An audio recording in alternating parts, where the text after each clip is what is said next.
Why the people that you surround yourself with have a lot to do with your walk in Christ. Welcome back to another video of Purposeful Decadence. Um, I know this is something we've all heard before. How the people that we surround ourselves with have a lot to do with who we will become.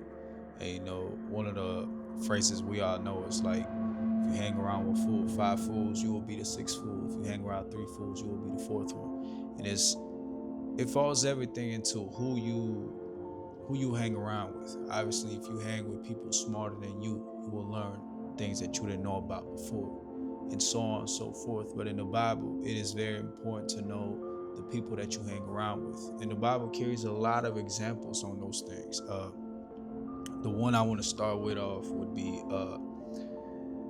I feel like the one we all know about, which is Adam and Eve. Now, in the book of Genesis, it is explained very well how the peer pressure of people can make us or turn us over into sin. It could take us to take decisions that we normally don't take because we obviously want to please the Lord at all times, but the peer pressure from people can make us take those decisions to the point of disrespecting God. And the main example is in the book of Genesis when Eve put that pressure on her husband to eat the apple. These things happen every single day with the people that you hang around with. When they pressure you into going out into the club, they pressure you into being with certain people or doing certain things. This pressure that these people that you hang around with will cause you to continue into sin. And that is why it is very important that when you decide to walk with Christ and to be with Christ, you have to cut certain people off from your life. These people only lead you down the road of continuous sin, to not be able to let go of those things that God is asking you to let go of. And it is, it doesn't really explain it in my version. I know there's a version of the Bible where it explains and Adam talks to Eve about eating the apple. But in here is Genesis chapter 3, verse 6. And when the woman saw that the tree was good for food, and that it was pleasant to the eyes, and a tree to be desired to make one wise, she took of the fruit thereof, and did eat, and gave unto her husband with her, and he did eat. This peer pressure will always bring us to do certain things. And it's all because obviously we may not be able to see God, right? We don't see him. And since we're in a situation where we're in the moment with people, right? They're forcing us to do certain things. It is obviously going to lead to that point. You may think that, okay, I can still hang around them. I have a strong sense of direction. I know what I'm doing. I know where I'm going, and I know when to say no. But in that very moment, the last thing that you want to do is put yourself in a situation where you're getting peer pressured into doing certain things. You don't want to give sin a chance to enter into your life. You want to be able to cut everything off that has to do with sin in order to be able to stay away from situations like that. And talking about this one, I want to jump to the next example, which is Samson. Now, Samson is a very good example for relationships nowadays. I feel like, men, especially men, I feel like sometimes when we're living in the world, we're so quick to be thinking lustfully. We're so quick to be thinking lustfully, to want to be in bed with a woman, that we jump all these things. We're not following the structure that God made for us. And this lust can lead us to do these same things. And it is Judges 16. In Judges 16, it talks about that. It talks about how Samson told and gave his blessing onto Delilah. He explained it to her. What was it and why he wasn't able to be weak, and while all these people were persecuting him, nobody could get him. And it was because obviously the hand of God was over him. It wasn't until he told Delilah, because she was pressuring him so bad to know these things, to know what was it that was making him so strong and led him to his death. It is in Judges 16, verse 16 to 17. And it came to pass that when she pressed him daily with her words and urged him, so that his soul was vexed unto death.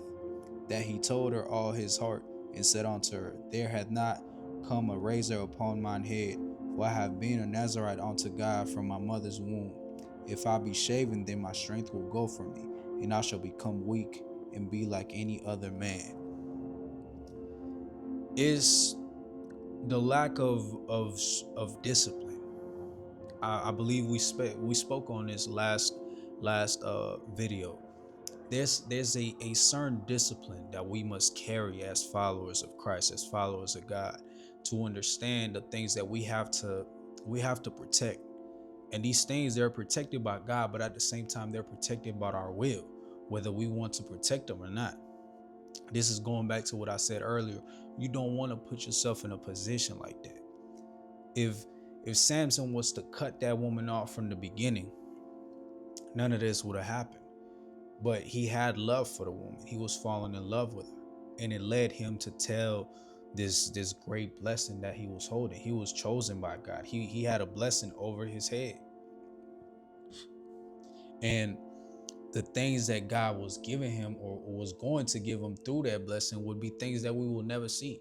And it goes the same for us. You know, if we fall into sin repeatedly and we get to the point where we lose that blessing that God has gave us, the ability of following his purpose, we obviously can mess up to the point that we push our way a blessing.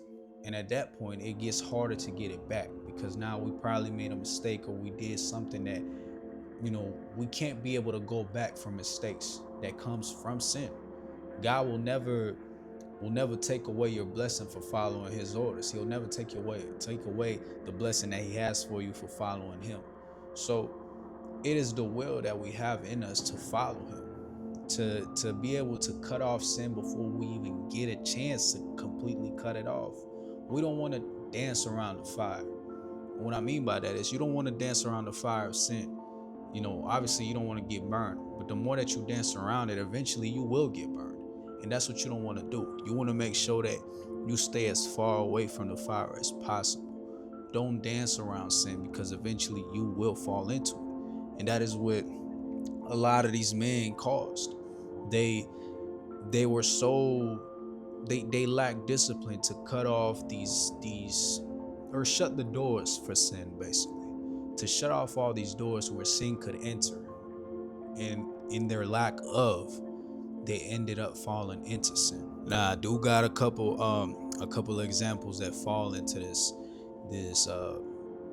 category of men and lust. And the next one would be Solomon. Like, we all know, the man that had everything, all the riches, all the women, all the things that a man could desire, was Solomon. And it's Solomon, it explains it very well, that lack of control over lust.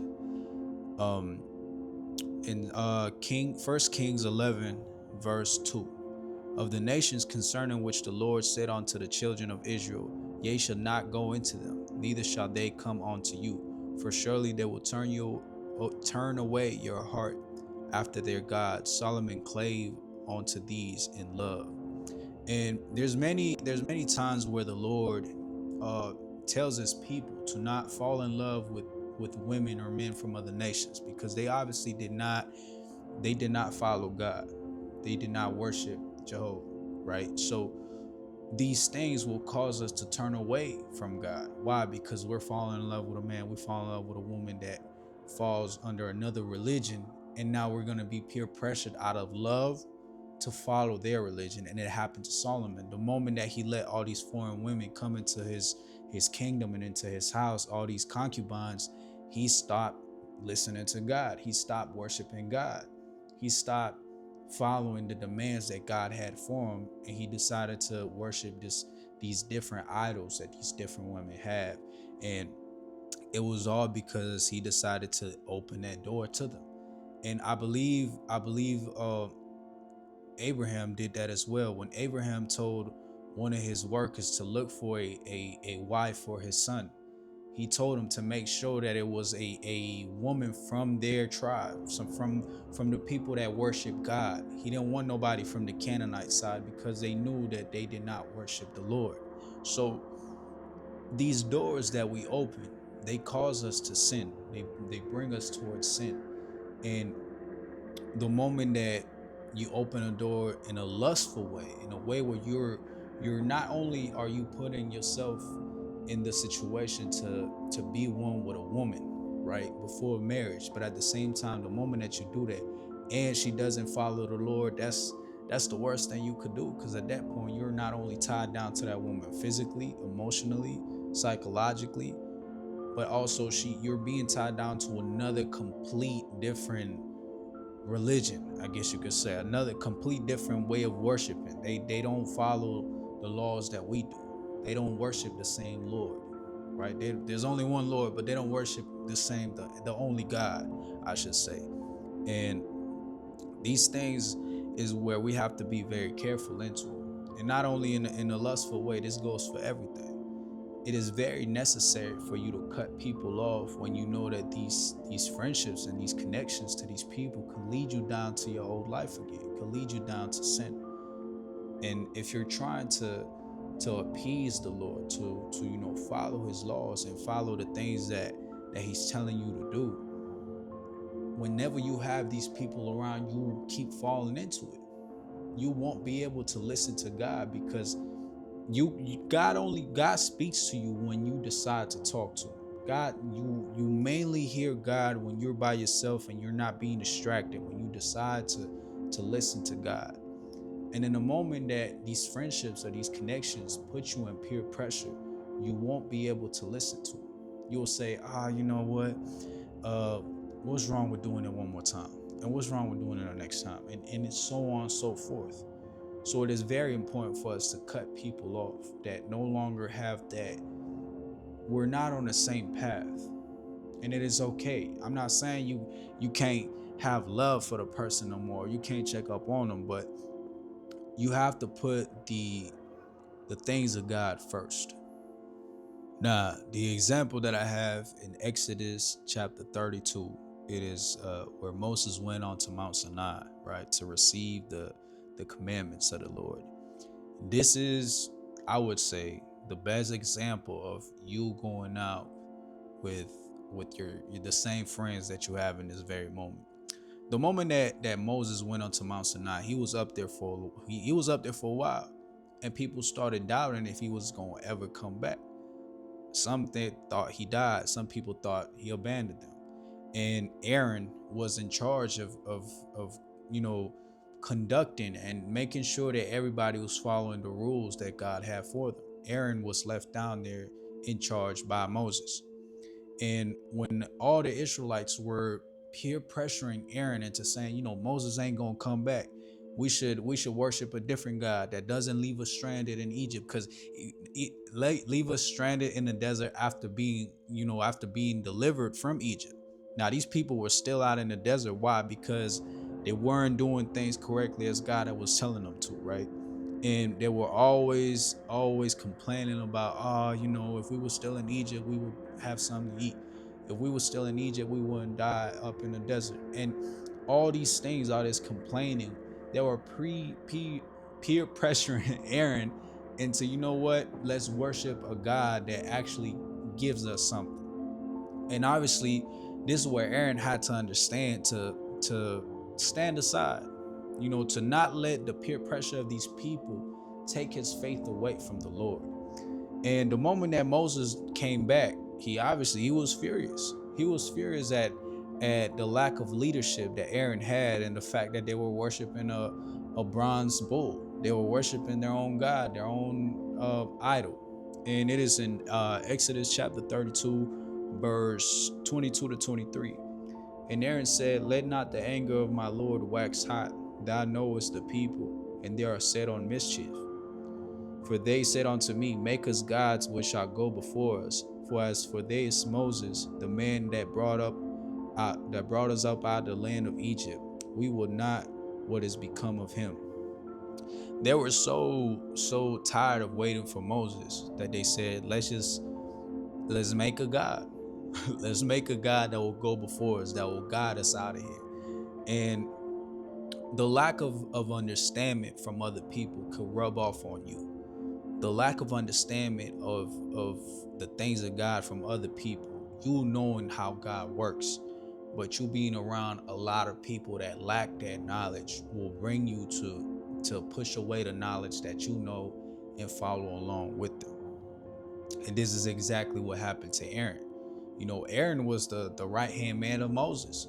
He was on the side of Moses. He knew that he was touched by God. He had a blessing upon him, just how Moses did. But his peer pressure from all the other people that were there made him, not follow the rules that God had for him. You can't think you're so strong. You can't think oh yeah, I'll be able to push away this temptation, or I'll be able to not fall into sin because I'm strong enough. You are not strong enough. It is like it is said in the Bible, he who thinks he is strong enough shall be careful. I believe, I'm not sure what verse it is, but I know it is said in the Bible that he who thinks he is high and mighty shall be careful, because we're not Jesus. We may carry the power that Jesus has put upon us, but we are not him. You cannot think that you can just go up against sin. You can't think that, oh yeah, that is why it is said that we should flee from lust. You can't fight lust. You can't go up against it, because we know that this is a very strong sin. You can't just, there's no way you can just be around it. That's not a thing. That is not a thing. With the simple thought of you thinking about a woman lustfully, you already lusted. You already committed adultery. So it is of most importance to be careful with the people that you keep around you, because they can lead you down to sin. They can lead you down to degrade yourself, to lose the blessing that God gave you, to lose the Holy Spirit, to lose your guidance that God has given you, to lose the understanding of your purpose. There's many things at stake. And when you're very close to God, you know these things. You know what you're facing up against. You know what's at stake. You know what you can lose. So be careful of the people that you keep around yourself. It is shown plenty of times in the Bible. It is shown plenty of times in the Bible. The best example is Adam and Eve. That is the very first example. In which case, let's say that Adam did not eat the apple. God would have gave him another woman, or God would have reprehended that woman. God would have did something. And as a man, as us men of God, we must stand on principle. We must stand on the rock. We must stand on Jesus. We must have an unbreakable structure towards sin. And I'm not saying you won't stumble. I'm not saying you won't fall. It is bound to happen. But you have to make it your utmost what is it called? Your utmost decision. You're just, it has to be the best discipline that you've ever had, to close all doors, to not let no temptation come into you, because the moment that you do, you will obviously fall into sin. It is an easy way for sin to get into your life. And as soon as you let a thought come in, you have to push it away. You have to know what you're thinking about. You have to know what you're watching. You have to know the people that you hang around with. It's like, for instance, me. When I listen to certain worldly music, I get put back into my emotion. I get put back into my ways, into my worldly ways. That's why I decided to cut off all secular music. I can't listen to secular music because I know how it happens to me. I've known, right? And it goes the same. Let's say if I go hang around the same people I used to hang around with, it's going to happen. It's bound to happen. As much as I say no, like, no, I don't smoke no more. No, I don't do this. No, I don't do that. Eventually, if I hang around with them every single day, the peer pressure gonna be like, you know what, let's just do it one time. We haven't seen you in a long time. Da da da da da. Whatever. Right? It's going to happen. And then you're gonna think in your mind, well, you know what? Yeah, I do need a little break. I had a stressful day. That's no excuse. There's no excuse you can give to God to say, oh, I'm sorry, I sinned. No, because the moment that you even let that thought come into your head, you have already lost. You already lost, because now you're playing with sin. You're thinking about, should I not? So don't let that happen. You cannot let that happen. And I know there's another version of the Bible where it talks about it, where Adam and Eve speak on it. And Adam speaks to to Eve, and he tells her like, no, we shouldn't. You don't have to eat it. Why did you eat of that tree? But then she explains to him, no, but the serpent said that we become like God and we gain wisdom and da da da da da. So he decided to eat it, right? Solomon, same way. He fell into love. He fell in love with these women. And although he thought he was high and mighty, he had all the riches, all the land, all everything. He had everything. I'm pretty sure he thought, oh yeah, I'm high and mighty. I'm able to not worship another god, but be dealing with these women. No. Same thing for Samson. Samson thought, oh yeah, he was peer pressured so many times, and even Delilah. I'm pretty sure. I know it says it in the Bible where Delilah said, "You have tricked me 3 times," because he didn't tell her the first time, he didn't tell her the second time or the third time. It wasn't until the 4th time that he decided what it like. He decided to tell her what truly it was that was giving him that strength. And the moment that he did, he was killed for it. And us as men, we have to have that discipline to push away, to stand on structure, on principle that God has shown us. We can't let lust, we can't let anything push us away from the purpose that God has for us. And we got to stand on that. Yeah.